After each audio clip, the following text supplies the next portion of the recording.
Hey, what's up guys? This is Anthony from Anthony's Customs, and for this review, we are looking at Hasbro's Power Rangers Lightning Collection Remastered Mighty Morphin Yellow Ranger. We already looked at the Blue Ranger. It turned out to be a pretty solid release, definitely an upgrade from the original release of the Lightning Collection. And this one is kind of in the same vein, so it might not be as long of a video, but there are some specific things that are kind of a problem with this figure and some things that are okay. So there's still a little bit to talk about, so let's go ahead and get it off the stand and take a closer look. This figure stands just about 5 and let's just say 7/8, and that is going to make it roughly 15 centimeters, pretty close. Here she is up against Marvel Legends Darwin. I'd say that's probably a reasonable size, so that is okay. Now, unfortunately, I don't have any of my original Lightning Collection figures other than a few of the bad guys, so I can't do a direct comparison against the previous Yellow Ranger, but I'll put that review up there and you can check that out for yourself. Alright, so let's go ahead and do a question of the day. Which of the Rangers is your least favorite? I think for me it would have been Billy. Yeah, I didn't like him. Like the whole scared of heights thing, that whole thing, I didn't care for him. Okay, so let's go ahead and get into the aesthetic on this figure. First thing I have to note is that I have switched her calves, her boots, from side to side. The way they fit on the figure before, they weren't centered and there was kind of a gap showing, and it didn't look right. So I switched them and they look better now, but the diamonds are not as aligned as they could be, but they weren't really before either. But you will have to do this. It's just hit them with a hairdryer and they'll pop right off and the feet pop right off and you can swap them around and see if you like it this way. But they definitely fit better. They were way off center. And you could actually see the peg hole for the yellow peg to go into the boot. You could see the hole on the edge. So this definitely is the way they should be, but they are stamped for the way they were on the figure originally. So yours will look slightly different than mine if you don't do that change. Okay, so as far as the yellows go, it's fairly consistent without the studio lighting. With the studio lighting, you might be seeing a difference between the thighs, actually the whole leg, and then this whole region here.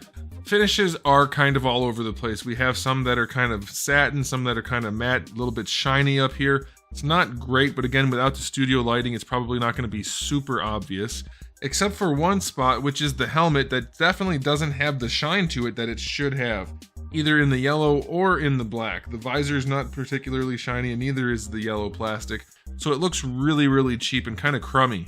And then something I have to note, which is a huge problem, relatively speaking, is they didn't paint the mouth part correctly. That inside lip of yellow should be silver, and it changes the look of the head completely, so that looks really bad. And I do think the helmet is a little bit too round probably for what it should be, and it just looks even worse with that mispainted mouth area, so that's unfortunate.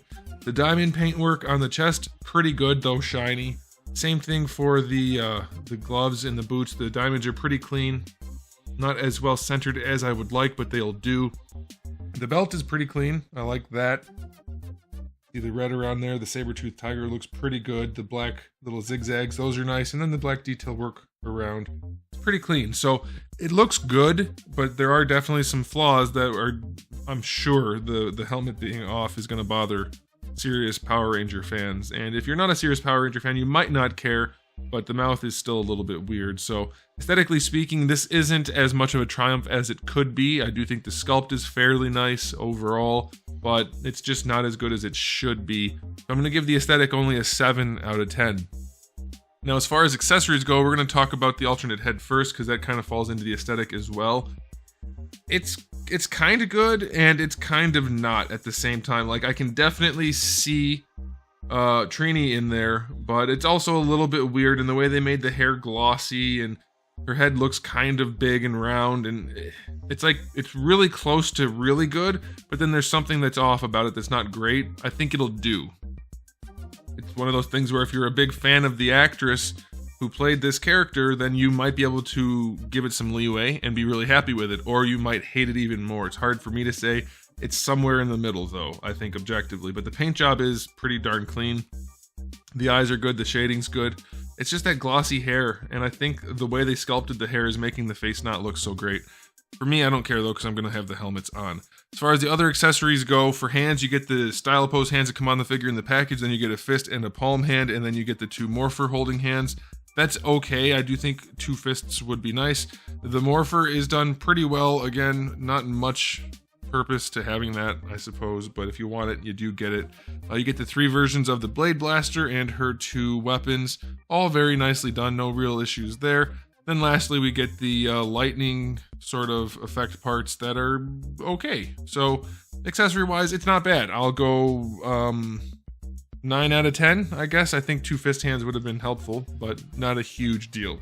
All right, now as far as articulation goes, the head sucks. It's a single ball peg at the top of the neck, and then the neck itself feels like a single ball peg. Neither one has any really good range. It's very limited. I can show you just how bad it is. There's actually no range. It's not a fixed peg. It's as close to literally 0 range as possible without being that. It's nuts. It's nuts. The neck is just bad. The head is bad. The neck is bad as far as articulation goes. You're going to be able to rotate it, but that's about it. For the shoulders, you get a butterfly joint, which is very similar to the G.I. Joe Classified series. Going forward, there's almost no range. It's almost worthless. Going backwards, it's like the Marvel Legends Hulk, where they can go pretty far back, like really far back. So if you want that, hey, it could be worse. At least you got 50% of the range. Going forward, though, it's basically nothing. They cut no plastic away from the front to allow that butterfly to work. Very strange decision. Full rotation, that's fine. Bringing the arm up to the side. Just about horizontal, so that's okay. Bicep swivel is fine. Double jointed elbow is fine. No issues there. Everything is pinless on this figure, so if you like that, you're in good luck. You're in good shape. Whatever the saying is they're saying, I don't know. Wrists have a swivel and a hinge. Some of the wrists are vertical, some are horizontal. I think they're appropriate enough, so that's good. Ball peg up here is just about worthless. You get just a little bit of leaning and rotation. The rotation's fine, but the leaning sucks. Ab crunch down here, it leans back, looks ridiculous, serves almost no purpose. Same thing going forward, although very little range. The belt is apparently connected permanently, so you can't adjust that at all. So it gets in the way of the ab crunch, which is already garbage, and you can't adjust this. So that's really poorly implemented. Terrible torso. Horrible, horrible, horrible torso. Let me show you something.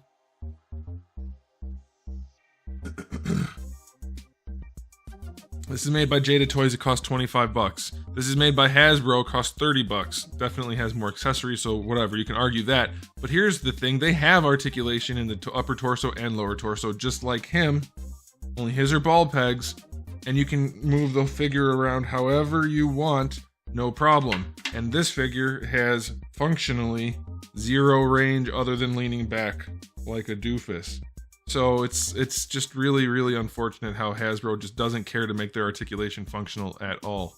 To go on with that point, it has drop-down hips, which are always a bad idea for humanoids. Any sort of humanoid that has like any sort of normal clothing on, this is a bad idea.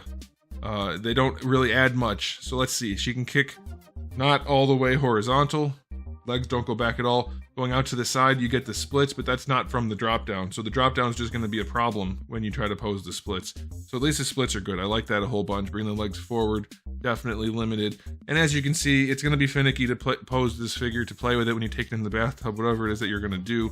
Those drop down hips are going to be a problem. And I'm guessing, well, they're not catching yet, so that's good. They may end up catching each other. They almost always do. But it's just an unnecessary joint that doesn't offer anything. You do get a thigh swivel, double jointed knee. Oh, what the heck? Look at that. Why do we have these big shelves on the back of the knee joint? We have one up here that's not too bad, and one down here that's huge. And so that means you get less range. You don't get it. You don't get the range that you should have because Hasbro just doesn't think.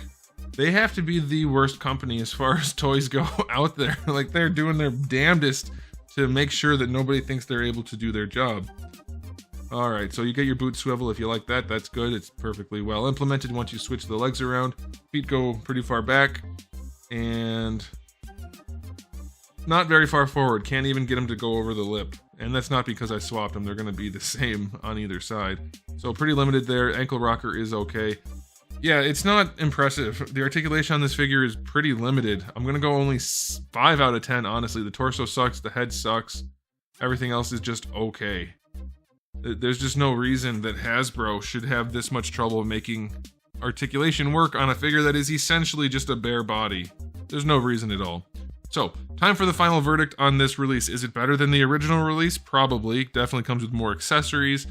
Maybe it's a better sculpt in some places, in other places not so much. Articulation, it's probably about the same, I would say.